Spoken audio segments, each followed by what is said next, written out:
My name is Melamed, and I'm the program lead for the atmospheric methane removal program at Spark Climate Solutions. I joined Spark Climate Solutions in November of 2025. Prior to that, as the deputy director of the NOAA Chemical Sciences Laboratory, and prior to that, I ran the International Global Atmospheric Chemistry Project, IGAC.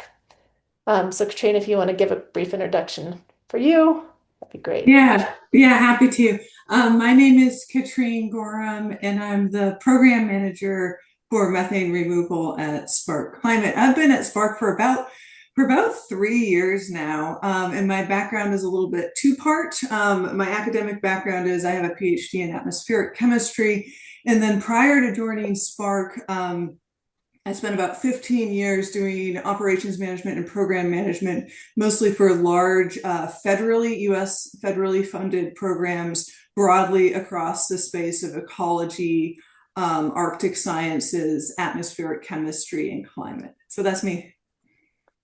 Great. Thanks, Katrine. So we'll move on to the next slide, just to give you a brief outline of what we'll be talking about today. So I'll do a brief introduction to the Spark Climate Solutions and the methane removal program. And then Katrine will be talking about the overview of the role that methane plays in climate risk, potential methane removal approaches, and then what research is currently happening right now in this area. So next slide. So Spark is a science-driven NGO located in the United States. We are 100% philanthropically funded. And you can see the list of funders that support us along the bottom. And what Spark really does is it tries to address unsolved climate challenges. So looking at things that seem like they're really critical, but nobody seems to be addressing. So for example, methane is one of them, and whether or not there is a way to remove it from the atmosphere. And the other part of that is that they also need to be areas where there's major impact or potential if that's solved, if the area is solved or more well understood. And we do this by building fields. So field building is really essential to what Spark does. So that kind of is a nutshell of what Spark's focus is. Next slide, Katrine. And we really do this via field building, which involves, looking at a certain 5 areas. One is building scientific communities and funding research. Another is advancing innovation forward policy and building field advocacy capacity. The other is developing markets and appropriate incentive structures, supporting social science governance and policy development, and building talent capacity and coordination across the field. Say for the different areas that Spark focuses on, there may be greater emphasis in different areas depending on the program. Next slide. Right now, Spark has 4 different programs that are divided kind of into 2 buckets. One is super pollutants from agriculture, and the other one is from climate feedbacks and responses. So the 2 programs on agriculture is we have a livestock enteric methane program. Cattle produces a significant amount of methane, and it is a very difficult to mitigate those emissions. And Spark is working at trying to figure out how to work towards mitigating those emissions and what can be done to advance that. The other one's on nitrogen from agriculture.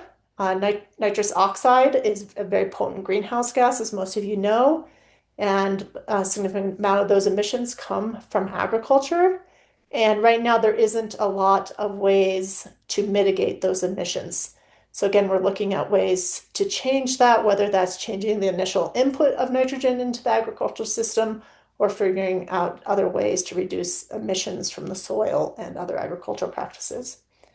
And then on the climate feedbacks and responses, we recently launched the warming-induced emissions program, which is really looking at the feedbacks that are happening right now within the Earth system that are enhancing natural greenhouse gas emissions, whether that be from permafrost, wetlands, forests, and soils.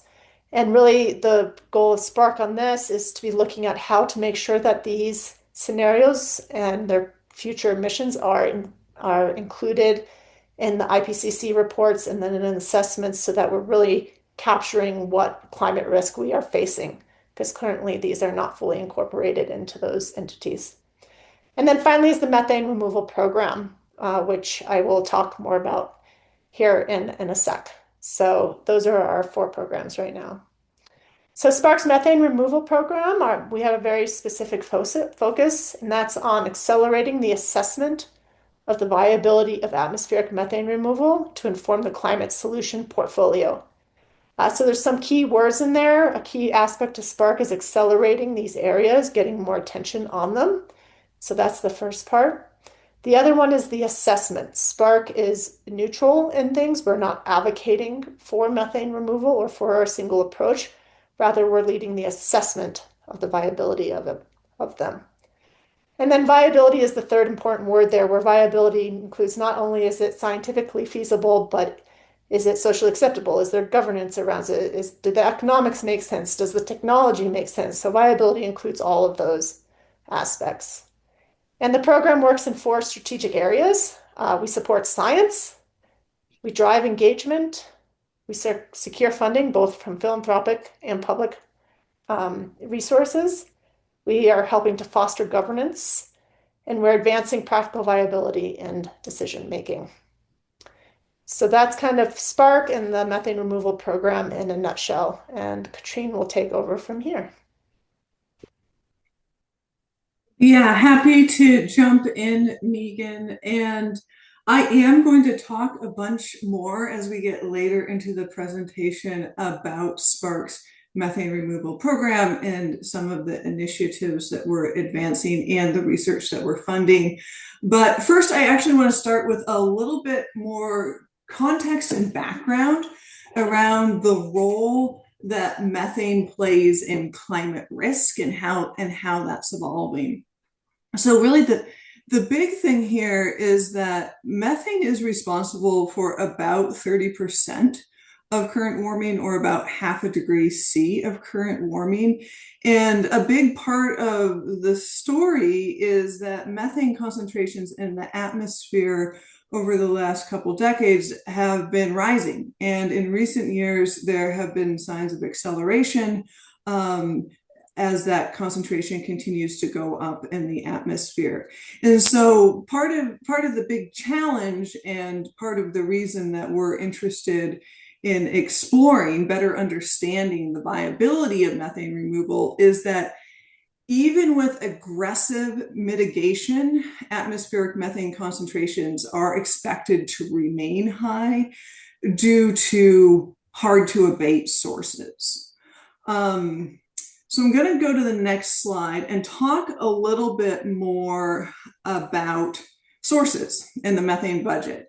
So if you're looking at the methane budget, and this is a graphic of the methane budget here, you've got about half of methane that is coming from anthropogenic emissions, and the remaining emissions are coming from natural or indirect anthropogenic fluxes. And so the anthropogenic emissions are dominated by ag and waste, and then followed by fossil fuel production, and then biomass and biofuel burning. And then the primary sink or loss pathway for methane is oxidation. And that's mostly happening in the atmosphere by hydroxyl radical, and then a small portion by chlorine radical. And then if you look all the way over on the right, you'll also see that there's a small sink there for soil sink for methane. And so the key here, really, the takeaway, the point I'm trying to make with this slide is that methane is emitted faster than it can be broken down. And that's why we're getting that rising concentration that's becoming progressively concerning. So if we take a closer look at the natural methane emissions, so that's just a portion of the emissions, this is just the natural piece. The impact of these on future warming is very uncertain. There's a lot of uncertainty here that is still trying to be better understood. However, there is evidence that natural methane emissions particularly those emissions from tropical wetlands and permafrost thaw are increasing. And so the figures here, let me kind of explain what's going on. The top figure here is basically a different version of that earlier plot that I showed you of methane concentration in the atmosphere. And it shows that methane concentrations have essentially been increasing since the early 2000s. And then it also shows that accelerating growth that I was talking about in recent years. And then interestingly, if you look at the bottom figure here, it shows that this increase in methane corresponds with a strong negative shift in the carbon isotope delta value. And so applying isotopes as a tracer for the origin of methane emissions, what this is showing is that there's a big shift in where the emissions are coming from, where you see these two lines kind of starting to go in opposite directions. And that shift is indicating more methane from microbial sources. Okay, so if we zoom back out and consider methane sort of with regards to climate response tactics, the first thing I really want to emphasize is that mitigation absolutely must be the first priority. But evidence is suggesting that mitigation alone might not be enough. And what you're seeing in this figure here is that about half of anthropogenic methane emissions are technically feasible to mitigate by 2050, but that progress may be offset by increasing natural methane emissions and ongoing emissions from sources we currently don't have the tools to mitigate at scale, such as livestock. And so this leaves this methane emissions gap and is one of the motivations and drivers for the work that we're doing with Spark's methane removal program. So that brings me sort of back to this focus on methane removal and recognizing methane removal as an emerging topic of interest within the research community. The National Academies conducted a consensus study on methane and published their study findings about a year and a half ago. So I think it was October 2024. And this report, which is available online, and if you're interested, I mean, it's a tremendous amount of great information. I would encourage you to take a look at it. But this report has played a super important role in shaping our understanding in the sort of this emerging fields understanding of the topic of methane removal, and has also helped shape the direction that Spark has taken on this topic. That said, if you look at this broadly, methane removal can be broken down into essentially 4 different categories.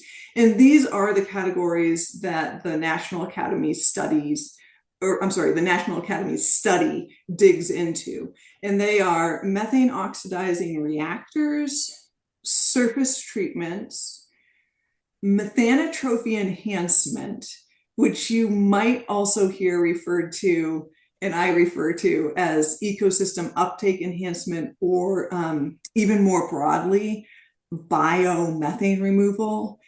And then the 4th category, which is atmospheric oxidation enhancement.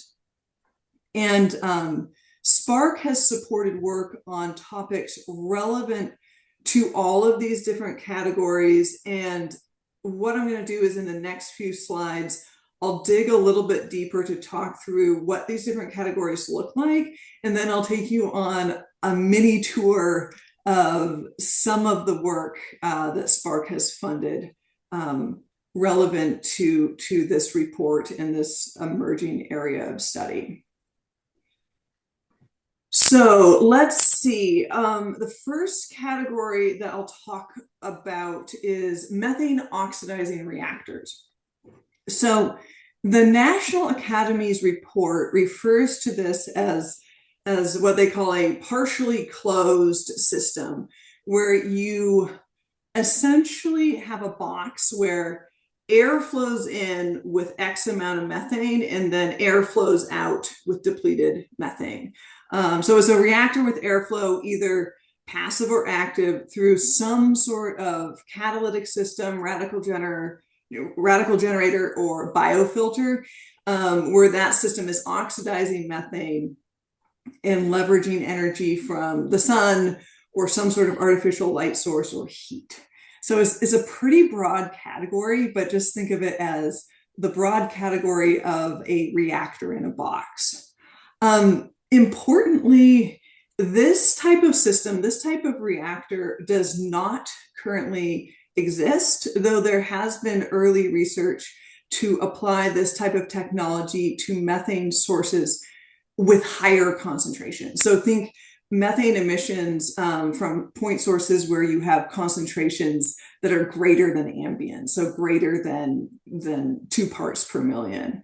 And some of this early work for these higher concentration reactors has resulted in the formation of startups, one of which is called Ambient Carbon, where they have a radical generator reactor that has been deployed to higher concentration sources, such as dairy barns, where you have a lot of cattle concentrated in one area. And they have been able to successfully remove point source methane at higher concentrations.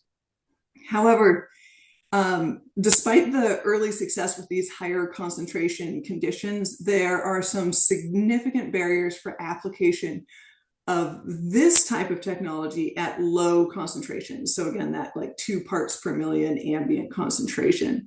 And these challenges include, I'm sure I'm missing stuff, but they include a need to pass through massive amounts of air in order for it to be scalable. And then also a need for innovation to bring down energy requirements, air handling costs, and improve conversion efficiency. And then the low concentration of methane in the ambient air is just going to make all of this super tricky. There's a lot of technology challenges to overcome. However, even if this type of technology, this type of reactor technology is not largely scalable, there may be some really beneficial opportunities to co-locate it with existing and emerging technologies such as direct air capture for CO2 removal, which could be a nice add-on benefit. So moving along, the next category of methane removal that I want to talk through is this category of surface treatments. So this is a hypothesized category of approaches that involves photocatalysts deployed as a coating on panels or rooftops, or basically anywhere where you have access to a large surface area that is exposed to sunlight and air. There's an important distinction here where, unlike the reactors that I talked about on the previous slide, which I referred to similar to the National Academy report as partially closed, these types of surface treatments would be considered an open system intervention because you essentially have the surface where this coating is exposed to the open air. Even though the National Academy has spent some time looking at this approach and this sort of category of approaches, I would say at this point is not well understood. And there would need to be a focused effort to better understand and improve, particularly potential efficiencies for this sort of methane removal. Additionally, another concern that's relevant to scalability is that there may be limited surface areas available for this type of treatment. And then there's also, since it is an open system intervention, human health and environmental considerations, particularly relative to potential byproducts and air quality impacts from these coatings that are exposed to the air. And then you're going to hear me mention this a few different times throughout the presentation, but another big consideration for any type of open system intervention is just careful consideration of governance, thinking about where this could be applied, and then who is making those decisions.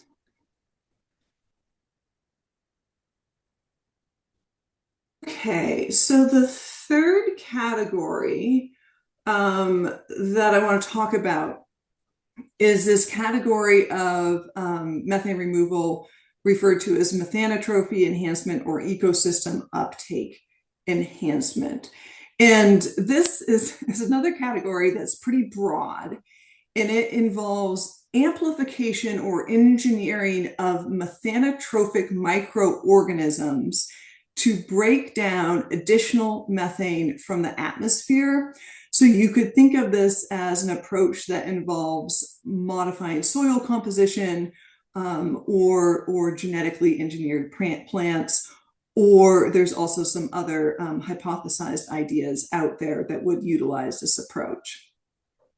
So there has been some early work in this category of approaches.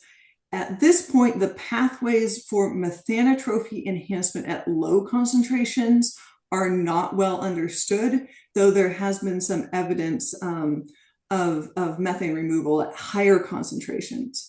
There are also some important net climate impacts to consider, including how these systems could react under different conditions that could impact the rates of methane emission from methanogenesis and methanotrophy, as well as N2O emissions. And again, this, like the last category of approaches we talked about, is an open system intervention. So there's some really important human health, ecosystem impact, and agricultural considerations that would require careful assessment, as well as governance considerations around where this would happen, how this could happen, and then again, who is making decisions on that. So the fourth category of approaches that I want to talk through is atmospheric oxidation enhancement. And I would say of the different categories that we've discussed, so of these four different categories, this one has probably received the most attention in research to date. And at a high level, this category of approaches involves the release of particles or dust into the atmosphere to produce additional oxidizing radicals that essentially serve the role of speeding up the breakdown of methane.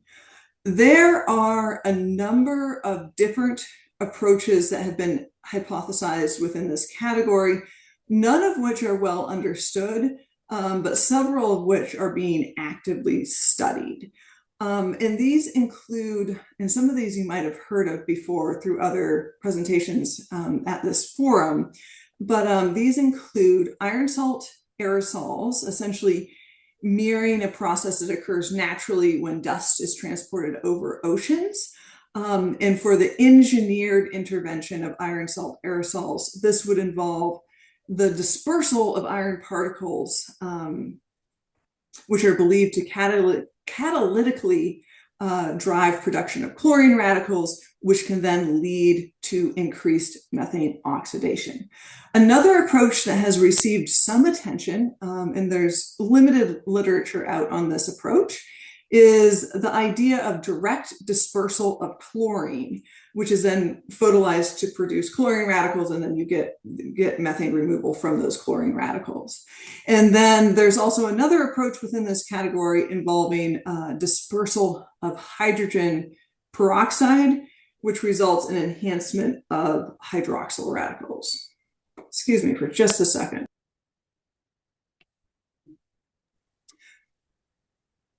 All right. So yeah, there's, like I said, a number of different approaches that are being investigated.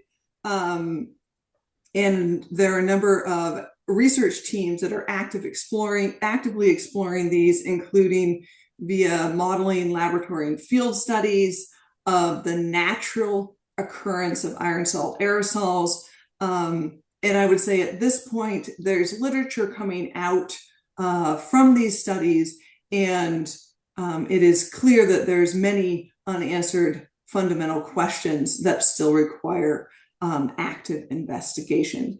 And these include a better understanding of the mechanisms and efficiencies of these removal approaches with radical enhancement, and then also a better understanding of the complex nonlinear atmospheric chemistry, so that we can better understand if and under what conditions these sorts of interventions could potentially be climate beneficial. There's also a number of air quality and ecosystem impacts that are not well understood. There's been some early studies, modeling studies, that have suggested that chlorine and hydrogen peroxide dispersal could result in detrimental particulate matter outcomes, which of course is concerning for human health. So the bottom line here is really, there's a lot more to study. There is a lot that we don't understand. And then this, of course, as an open system intervention, is also intricately interwoven with very important governance and legal considerations about the where and the how and the who decides related to how these ideas could be implemented. All right, that was a lot. I just spent a lot of time going through different potential methane removal approach categories, and I'm going to shift gears a little bit and talk about Spark's Methane Removal Research Fund, which is a key part of our methane removal program. And this fund is a philanthropically backed fund that we use to support grants to early stage foundational research towards evaluating and advancing understanding of atmospheric methane removal. And most of our focus with this fund to date has been on exploration of two different approach categories, specifically atmospheric oxidation enhancement, and then also ecosystem uptake enhancement. And over the last 4 years, we have leveraged our funding program to kickstart critical work sort of with emerging research in these two main areas, and to also grow and support a community of credible and top-tier researchers who are focused on this topic, or at least interested in this topic. And so over the last 4 years, as we have evolved this program, it has taken a few different shapes as the need of this early field evolves. And this kind of points back to what Megan was saying earlier about field building. And so our approach is not static. It is very much evolving as those needs shift. And so early on, starting in 2022, we did our initial catalytic funding, and this was to really stimulate the first early research in the field. And then a couple years ago in 2024, we transitioned to our next phase, which was exploratory grants, which focused on sort of broadening the net and bringing in a broader group of researchers who were interested in this topic, and funding a lot of very early stage foundational work. And now we are moving into a new phase in 2026, where we are looking at much more targeted funding, including an open RFP that we have going right now which was informed by a focused research workshop that we hosted last fall with a group of atmospheric chemistry experts to inform essentially the crafting of this RFP. So we're now moving into this much more targeted, focused phase. And I would also say, as our funding program has developed, we have also used the funds to support early work on legal dimensions and governance considerations, and also, as I mentioned, supporting workshops to convene the community around key topics. So looking at our portfolio of what we're doing with this fund as part of Spark's methane removal program, you can see from the snapshot there that thus far, over the last 4-ish years, we have funded 27 projects spanning 25 institutions, plus a lot of different awards to other institutions underneath those core projects. And we've done so through closed and invited solicitations, but also through 3 open calls for proposals, the third of which is underway right now. And through these mechanisms, we have awarded a total of about $8 million that has gone out the door for research funding, and also been informed by and stimulated 4 community-driven workshops. In terms of what we've funded in our focus areas, like I said previously, a lot of our work has centered around these 2 categories: atmospheric oxidation enhancement and ecosystem uptake enhancement. But within that, we have funded new approach discovery. We have funded work on iron salt aerosols and related natural analogs. We have funded foundational research and modeling studies to improve the understanding and measurability of methane sinks. We have also funded sort of broader systems level modeling. And then, as I mentioned previously, we have also funded some very early stage work on legal and governance topics relevant to these open system approaches.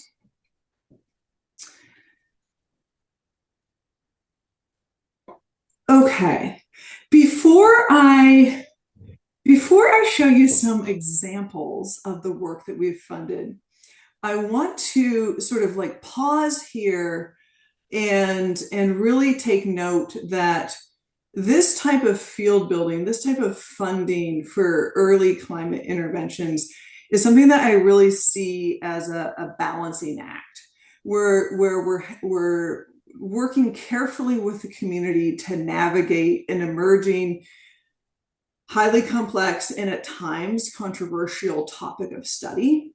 And that a key part of that is working carefully to avoid silver bullet conclusions and to advance early stage research to establish a really solid scientific foundation by which to assess the viability of these ideas, and really doing so agnostically, not advocating for an approach or for an idea, but saying, hey, can we really understand the foundational science here? And there's risks. There's risks of getting ahead of the research.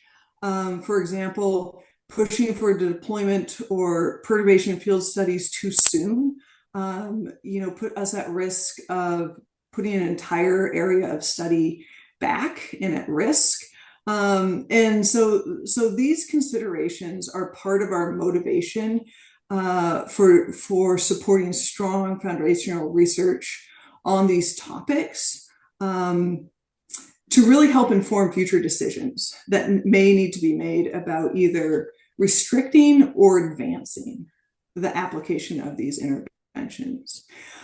So I will, over the next few slides, show you a few examples of the type of research that we're supporting in this spirit of like, can we understand and establish a robust foundational base? The first project that we're supporting that I want to highlight is foundational research to better understand this broad topic of atmospheric oxidation enhancement. And this project is led by Lucy Carpenter at the University of York and is an intensive field campaign that's just getting going. They're just starting their measurements in the last month or so. And the field campaign is based at Cape Verde Observatory, and they are investigating with a suite of instrumentation the natural analog of the iron salt aerosol mechanism, focused on mineral dust events that are known to occur at that location. So Cape Verde is known to have these big dust events kind of roll through at this time of year. And then they're using this sort of campaign style approach to investigate the potential chlorine radical enhancement scenarios and associated methane reduction that may come from those types of scenarios. So that's the work that Lucy's doing. Another project that we are supporting, also related to atmospheric oxidation enhancement, and this project dovetails really nicely with Lucy's work, is a project that is called Clorox EA, or the Chlorine Oxidation Experiment in the Atlantic. And this project is led by John Mack at Stony Brook University and includes a collaboration with Natalie Mahowald, who's a modeler at Cornell University. And the project began a little over a year ago, and it's essentially an ambitious aircraft. Actually, there's multiple aircraft. They had 2 aircraft in the field. An ambitious aircraft and ground-based measurement campaign based out of the Atlantic, kind of in the Barbados area, investigating atmospheric oxidation processes and this natural dust analog that has been seen there previously and is thought to be connected with these big North Atlantic dust events, and tying directly back to a paper that was published 20 plus years ago from a late 90s data set that John was involved in. So it's a really kind of interesting story where they're going back and trying to better understand these measurements that they saw in the late 90s. And then the next project that I want to highlight is a modeling project. So the last 2 that I showed you were very focused on field observations, which are incredibly important to inform modeling work that can help us better understand sort of the broader climate, broader Earth system impacts of these hypothesized climate interventions. And the key thing here is that the perturbation to atmospheric oxidants, so think chlorine or hydroxyl radical, they have very complex nonlinear implications for atmospheric chemistry, and these are not well understood, and it is not clear if atmospheric oxidation enhancement will be net climate beneficial, and if so, under what conditions. And so it is important to have these field observations like what we're getting from John's study and Lucy's study to inform and refine modeling outputs. So as part of that, Spark is currently funding several different modeling efforts, including the work that I've highlighted here, which is led by Arlene Fiore at MIT, where her team is exploring broader atmospheric chemistry and climate implications associated with essentially different changing scenarios different climate scenarios that may impact the oxidative capacity of the atmosphere. And then the last project that I want to highlight in this category, so this atmospheric oxidation enhancement category, is focused on this third piece of laboratory studies, which serve as a super important role in complementing and informing both the modeling and the field studies. It really takes a combination of all three, so think field, modeling, and lab, to start to assemble a complete picture of a super complex system. And so towards that, Spark has supported laboratory studies to advance understanding of AOE, including this work led by Mingyi Wang at University of Chicago, where Mingyi and his team are conducting laboratory studies to better constrain the characteristics of iron salt aerosols under different conditions. And so they have a laboratory setup where they can basically perturb and try these different scenarios and conditions that might be seen in the atmosphere.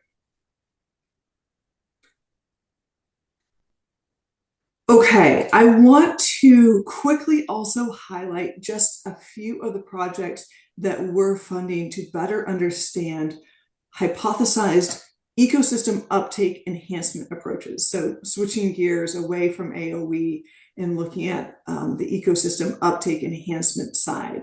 One of these projects is a highly explorative effort that we've funded at a small biotech startup called Alicia Bio, which is led by Eli Hornstein. And Eli and his team are investigating if there may be a pathway or pathways to genetically engineer plants to remove atmospheric methane at ambient concentrations. And then another project that we are supporting sort of in the ecosystem uptake enhancement category is this project, which was led by Wendy Silver at University of California, Berkeley, and Jeremy Semrau at University of Michigan. This project actually just concluded, and they were focusing on better understanding the role of rock dust copper in atmospheric methane removal by soils. So think about this as a soil amendment study. So if you add copper to the soil, if you perturb the pH of the soil, if you make this amendment under these conditions, what sort of outcomes do you get?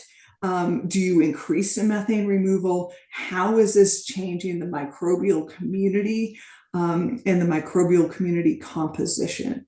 And so Wendy and Jeremy were studying all of these things. Like I said, their work just concluded, and they will be having a paper come out soon that I think will be quite interesting. So if you're curious, keep an eye out for that one. And then the final study that I want to highlight is another ecosystem uptake enhancement project that we're funding. And this is Vincent Gauci at the University of Birmingham. And this research project is really building on his early exploratory work that was published in Nature in 2024. And we're supporting his team to characterize the contribution of methanotropes on tree surfaces to the global methane budget, and investigation to better understand if there may be pathways to increase the methanotrophic sink on trees. So think about this kind of in terms of tree bark and tree stems, and can those tree surfaces be modified to increase their uptake of methane, and if so, under what conditions? And so Vincent has been doing really great work with his team on this. Like I said, they had a recent publication in Nature that made quite a splash. I will stop there on the whirlwind tour of our grantees, but we do have quite a few other grantees that we're supporting. And if you're curious in learning more about the work they're doing, I would encourage you to check out the little summaries on our website. And I think we can share the link for that in the chat. Maybe Megan, you already did. Okay, awesome. So yeah, check those out if you want to learn more. Okay, thank you. That was fascinating. Perfect, Mike. I'm just gonna wrap with like a couple more slides, and then you can hit us okay. with All right. questions. One slide, this is again kind of like resource focused. If you want to learn more, is a lot of publications coming out on these topics, and this growing body of like early scientific literature is super important as the field is developing, and super important as the many unknowns are getting uncovered, and then opening up new lines of study to address them. And so I can certainly share a longer reading list, but here are a few papers that I pulled out that I thought might be of particular interest to you. And you can always ping us if you want more reading. And then the last, I promise this is the last slide, the last resource thing I will share with you is just a little bit about what we have coming next. So I mentioned this earlier, but we recently, last month, launched our latest open call for proposals. This open call for proposals is focused on a ambitious multi-institution targeted laboratory study to better understand chlorine-driven methane removal pathways, such as iron salt aerosols. And these laboratory studies will be really centered around informing future modeling efforts, which are going to be heavily reliant on observed and measured parameters. So we're super excited about this opportunity. The RFP is currently open. It closes on Monday, and we think that there will be a lot of really important foundational research around atmospheric oxidation enhancement that comes out of this.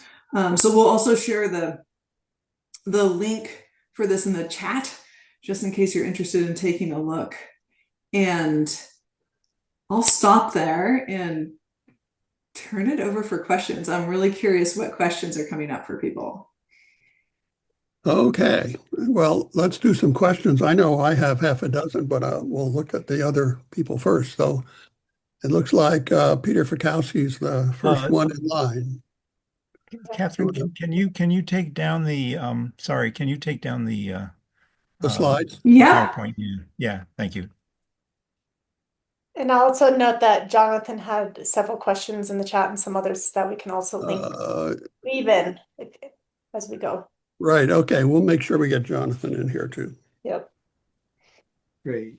Thank you. Well, Katrine and Megan, thank you for taking the time to talk with us.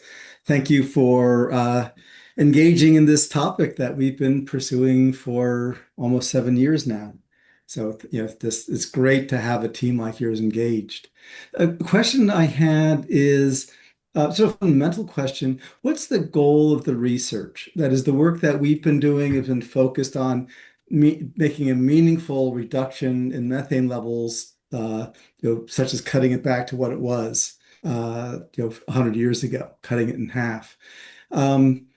And doing that is in a certain sense simple. You've got to contact half the atmosphere every 6 years with a catalyst. So my question is, that's what we're working on. I'm curious how your focus compares with that. I'm happy to answer, and then Katrina. Megan, I'm sure you have more to add. So Peter, a big focus of our research is not around proving whether or not one of these ideas works, but we're really focused on, can we understand the viability of them? And if so, under what conditions? Because there's so many uncertainties right now, so many unknowns. It's really a matter of, could any of these ideas be viable and under what conditions? Right.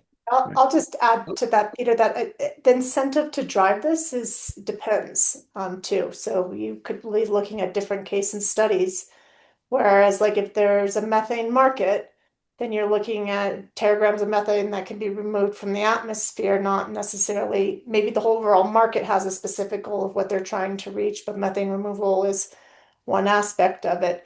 You could have something that's more on the net climate benefit overall, and so you'd be looking at ozone and methane combined, as well as particulate matter, and trying to figure out how you're impacting either temperature or radiative forcing over a certain time period. So they're kind of different use cases of or incentives that would drive what the ultimate goal is. And because Spark is not advocating for a certain methodology or trying to do that, that's kind of outside of our scope of saying this is the goal. Like, that's more of a policy governance question, or maybe even a market driven question, and than what Spark's dealing with right now. Have you like put together a table of the costs of the different things and their scalability? We have done that for on the ecosystem uptake enhancement, for example, that's kind of been done. But it's all, when you do these assessment frameworks, you have to make a lot of assumptions in doing that work. And so I would say we're very, when if and when we publish some of this information, I'll be very clear on what assumptions we're making and whether or not they hold. Yeah, great. Okay. Again, thank you so much for the work you're doing. It's great to see the steady progress. Just 1,000 thanks. Yeah, we're getting there. Okay, Robert. Thanks so much. Really excellent, interesting presentation. I was intrigued by your graph showing that most of the acceleration has been from natural rather than fossil methane. And what that illustrates, it seems to me, is that heat is the main driver of the acceleration. That is, that natural methane is due to rising temperatures as an acceleration. And in that context, that means that heat is the main problem, and so it raises the question of whether Spark has sought to look at the cooperation with broader methods to reduce heat, and notably restoring albedo, for example, through stratospheric aerosol injection, and recognizing that that's a deeply political problem, and so whether Spark has engaged on the willingness to promote solar geoengineering and understand the methane removal impacts from the feedback removal process of those technologies. Yeah, so I can take a couple of that. The first thing is that slide that Katrine was showing was the increase in the natural emissions being from warming, not all emissions combined from methane. So I just want to clarify that part. But as far as Spark and what our relationship is to solar radiation modification, Spark specifically does not do anything on solar radiation modification. We have several people who have worked in this area, including myself. The No Chemical Sciences Laboratory is perhaps one of the premier research laboratories researching this. I would say the one place where Spark is involved in that is supporting continued research on SRM, but we do not allocate for a specific climate intervention. And we also have many people who came from the CDR world as well, which of course would have that impact as well. So we work with those tangentially, but it's not a core aspect of what Spark does. Thank you. Okay, Franz? Catherine, we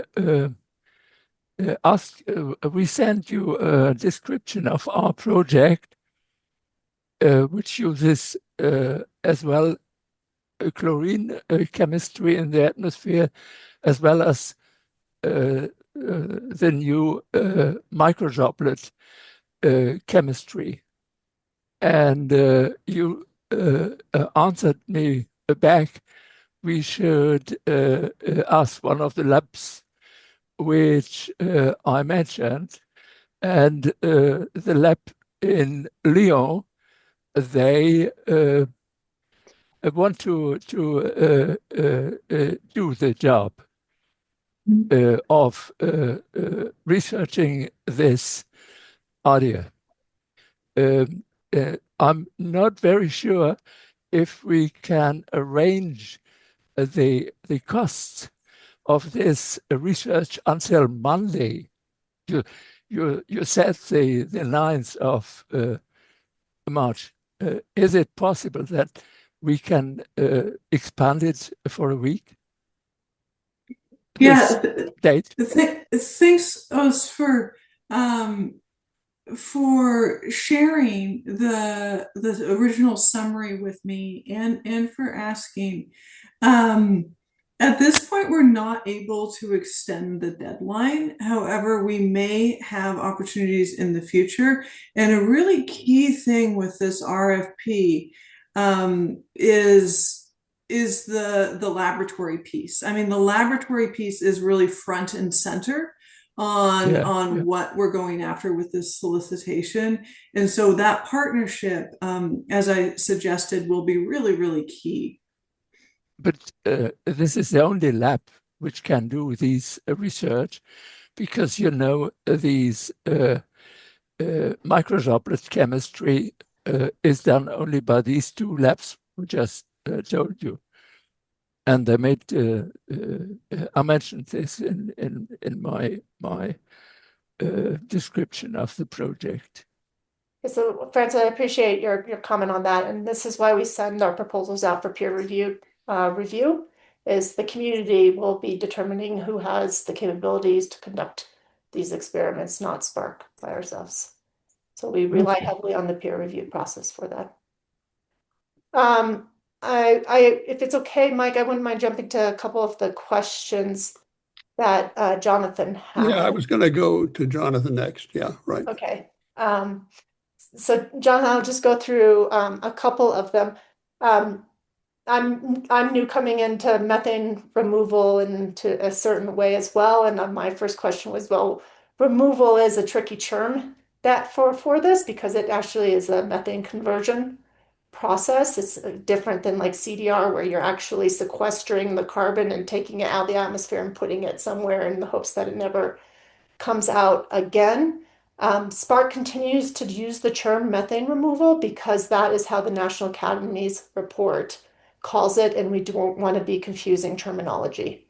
So I just want to stay on that. And then kind of a follow-up to that, you had another question about, is there any research going on out there of removing methane to actually remove it, like sequester it into somewhere?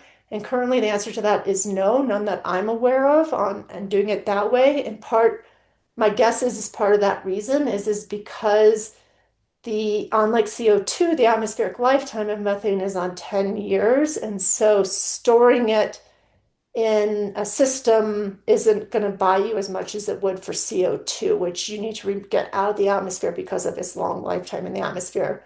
For methane, it's got a shorter lifetime, and so converting it has a more rapid way to reduce the amount of it in the atmosphere. So I want to address those two. Then there was a couple questions on the bio-MR, or the ecosystem uptake enhancement, and so I'll kind of address all of those. One is on tree bark is regarded as a surface treatment. So I guess you could argue yes or no on that. I'd say the way that the National Academy's reports felt that as surface treatments are like chemical-based and catalytic-based processes that happen versus biologically based processes that happen like methanotropes. So what's happening on the tree bark is methanotropes or microbes doing the process of oxidizing methane. So right now, that's why tree bark is still considered under the ecosystem uptake enhancement, not a surface treatment per se on that. So I guess that's, nuanced in the terminology and words you use. The other question was about if methanotropes actually live at atmospheric concentrations. And the answer to that is yes, there are methanotropes that live at atmospheric concentrations. They're very energy limited. And so what that means is that they remain small. They don't reproduce very well because you don't get a lot of return on energy when you try to when you are surviving off of 2 ppm of methane in the atmosphere. So there is a scientist at Spark who has written a great paper on the energy limitations of methanotropes for ambient concentrations of methane. And I can put that in the chat here in just a little bit. But there are methanotropes that live at atmospheric concentrations, but it's a very hard life for them. And then the other one, Oswald addressed is do we need to have a certain level of methane concentration for survival on the planet?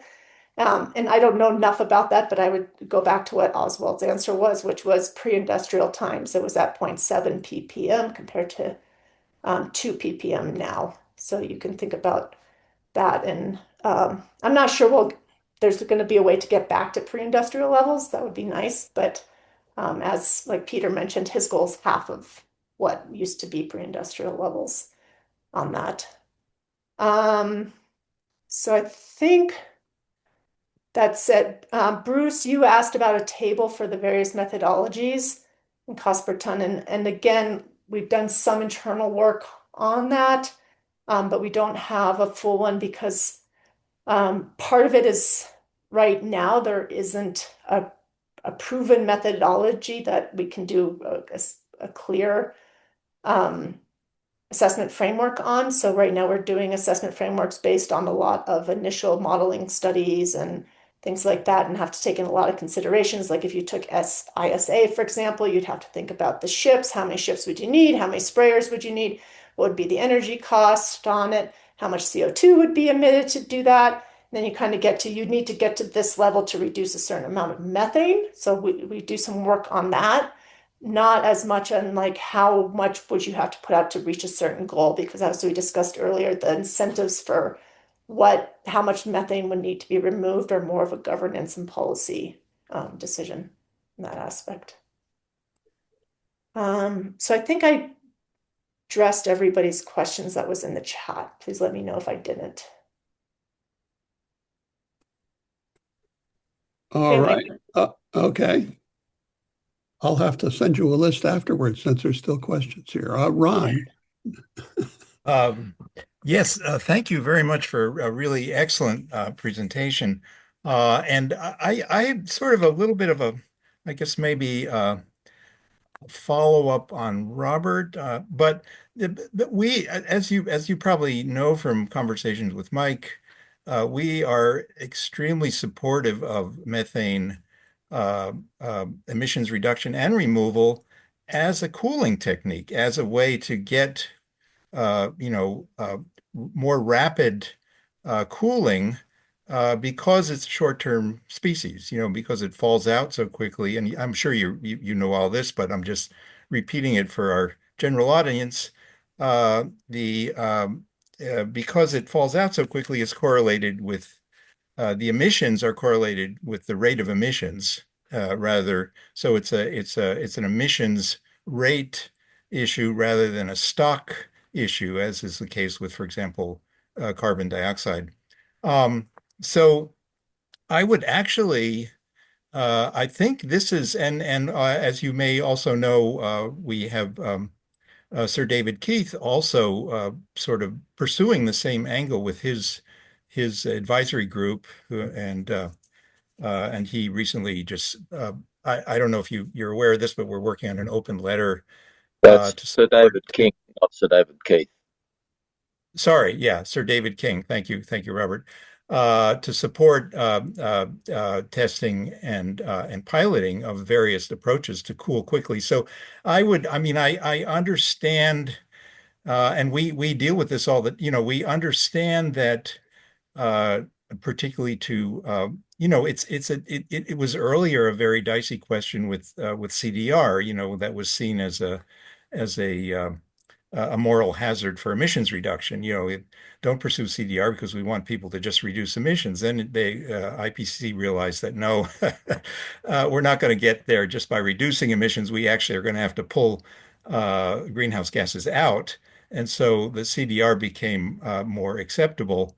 And I think we're facing kind of a similar situation here where, some of us realize that, well, I think many climate scientists actually understand that the current general policy approach of emissions reduction and removal is not enough. It just is not going to happen fast enough for all kinds of reasons, inertia. I'm an economist, so I'm very aware of all the reasons why it's very difficult to change a global civilization, economic structure, on a dime. That's not the way human civilization works. So I'm sorry, I'm making this very long, but the issue, I think it would be really to the extent that you can to highlight the cooling effect of this and the risk trade-off that we are dealing with. This is not, I understand again, all the caution. We have to make sure everything, we don't have all these adverse impacts. We have to be very careful and deliberate and ramp this up slowly. We agree with all that. But on the other hand, we have a situation where if we don't do something quickly to cool, we're facing all certain disaster. So it's not a pure isolated kind of thing. And again, so we're trying to encourage, and my daughter is a climate scientist. I mean, I'm very sympathetic to the issues involved with trying to, you know, support a particular approach and at the same time not, run into, try to avoid political controversy to the extent possible in the interest of furthering a particular approach. I mean, it's a difficult trade-off, and I don't pretend to have a judgment. All we have people like Brian von Hertzen facing similar problems. How do you support something and at the same time have a broader picture? Sometimes step out of your lane a little bit, and because we desperately need climate scientists to enhance their voice on this. We're facing a crisis. We need to do something very quickly. I'll shut up. Yeah, appreciate your comments on that. I don't necessarily have a specific response from Spark on those thoughts. Besides, right now we do advocate for the research on these on climate interventions, but not advocating for deployment of them. I think advocating for knowing whether or not they are a possible part of the climate solution portfolio is important to know. And ultimately, we won't make that decision. It'll be a policy decision or public or private sector going rogue to do that. But right now, we do support the research on that area. So that's what I'd say. Thank you. Gene, you want to? Yeah. To answer a question asked a few minutes ago about minimum levels of CO2 or CH4 required for life, looking over the last few ice ages, it's been rare that a methane concentration has been as high as 700. It's probably averaged between 450 and 500, and at the depth of the ice age before the most recent one, it was somewhere between 200 and 250. I think life was still going on, although not near the South Pole at that point. That's all. Yeah. Thanks for sharing that with us and that reflection.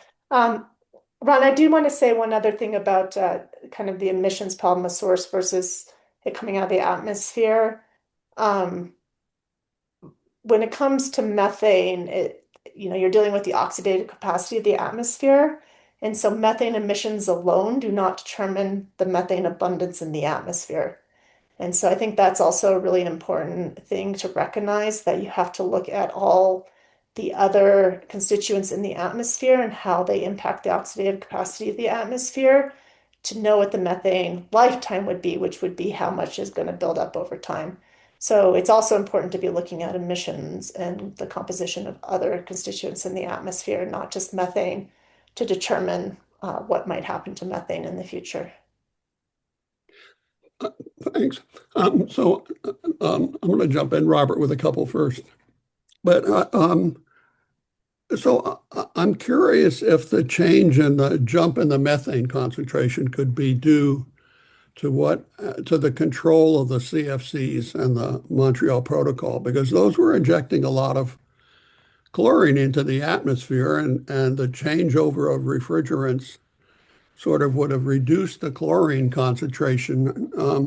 Now I know that those are sometimes not in the part per billion, and a good deal less, but it's sort of a catalytic effect. And I guess I'm wondering if that's been considered as a possible reason for the methane concentration going up.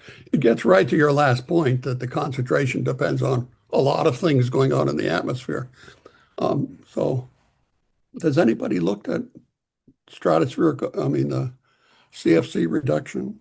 Yeah, that's an interesting thing to look at. I do not know of anybody who has looked at that. I will say that just that I was in the laboratory with David Fahey, who's the co-chair of the scientific assessment for the Montreal Protocol. And that has never come up from him as being something of concern. That doesn't mean that hasn't looked at, but it's not something that's rise to like a top. I haven't heard him talk about that, but I'll ask around and see if anybody's looked at that. Yeah, well, one of the interesting sort of implications is it was the escape of refrigerants with CFCs and then the other ones that led to chlorine. It almost raises a question of, if you were going to do something to chlorine and inject something, if there were a way to do it in conjunction with some well-used product in the world, like refrigerants, and if the escape of refrigerants, which is going to be a bit inevitable, it might be a way of doing injections. Could you say a little bit about the issue of governance? Because it looks like the first three that are things, what's happening to trees and the oxidizers and the surface surfactants and something, wouldn't those all be done in a particular nation? And so it would only be up to that nation to decide, whereas changing the oxidation of the atmosphere would be a larger scale governance issue? Yeah, great question. Katrine, do you want to talk about that some? Yeah, I can talk about that. And I feel like this is a topic that is still very much being explored, like what the legal implications and sort of governance responsibilities are. The atmospheric interventions certainly have cross-boundary implications that I think are a lot more apparent. However, the ecosystem uptake enhancement and the other category we talked about, which was the surface treatments, which can have air quality impacts, they're also having these sort of open system atmospheric outcomes that can cross boundaries. And so there are legal considerations there of like, what does that look like? Because once you start saying, just for example, if you have a soil amendment that is changing your emissions of greenhouse gases, that's not necessarily contained to the state or locale that you're in. And same with surface treatments too. So I feel like it's not as clean as some of the atmospheric interventions, but there's also cross-boundary considerations. And this actually ties back to some of the work that Romany Webb and her team at the Sabin Center at Columbia University are working on, where they're mapping out sort of like what sort of legal frameworks even apply to these sorts of interventions. So, Mike, great question, and I feel like this is something that is very fresh and being like actively explored. Is methane considered an air pollutant, for example, under the Clean Air Act and stuff? I mean, it contributes to surface, Yeah. surface Is sort of is tropospheric ozone concentrations. And so can a state just, I mean, is don't just states regulate it, or is there that UN convention about regional air pollution or something that governs? It's not a criteria pollutant. However, it kind of points back to this super complex nonlinear chemistry that's going on. You start tinkering with methane, you start tinkering with a lot of other stuff too. So you're tinkering with ozone, which is a criteria pollutant, and pretty soon you're playing with the whole web of atmospheric chemistry. So you're right, methane is not a criteria pollutant, but if you start for example, let's say you have some sort of radical enhancement, and yeah, you remove some methane, but maybe you're also impacting your ozone, or maybe, which is certainly controversial, you're impacting your PM 2.5, which is also a criteria pollutant that has gotten a lot of attention because it has huge health implications. So, yeah, it's all tied together. Okay, let's see. Robert, do you want to perhaps do the last question? I think we need to close up pretty quick here. Yeah, with iron salt aerosol, how much have you taken into account the postulated co-benefits, notably ocean iron fertilization and dimethyl sulfide production to enhance cloud reflectivity? Yeah, Robert, I appreciate you asking that. I was actually on a call today with somebody who's an expert on MCB and brought that up. We have not dived into the research behind that yet. Yeah, so like those were themes that Franz Oester is as the lead author in his 2017 paper on iron salt aerosol raised, which I found it one of the most interesting factors. But then, of course, it raises the politics of ocean iron fertilization, which is so it means that iron salt aerosol is essentially classed as dumping waste. That is, anything that you add to the ocean atmosphere with the intention of improving the climate is classed under the London Protocol as in the context of the dumping of waste. So I think that it illustrates the really difficult politics around this space. Yeah, and just knowing what I know from MCB, the size of the particles, the distribution of them, and everything else depends whether or not you would actually have a net climate benefit on it. So it's not as simple as saying, the aerosols that may work for methane removal will also be a net benefit for MCB. But we have not conducted the research on all of that. The MCB use of sodium chloride is very different. Like, I think the cloud impact of iron salt aerosol is more from dimethyl sulfide resulting from increased ocean biological production as a result of enhanced iron in the ocean. So there's this whole need to integrate methane analysis with the broader cooling impacts that as Ron followed up as well. Yeah, and we have not supported research on that yet. Thank you. Okay, Ron, I'll squeeze you. Maybe we can squeeze in here. Yeah, I'll try and just make this really short. We have one of our other near-term global cooling approaches is to reverse the termination shock that's been caused by the IMO regulations. Where they took out the sulfate aerosols, and that has caused a significant warming due to there's scores of studies now on that.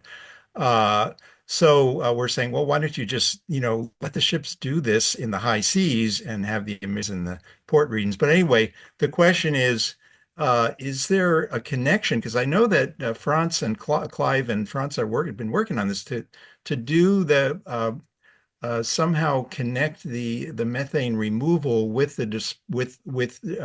both with removing methane and cooling.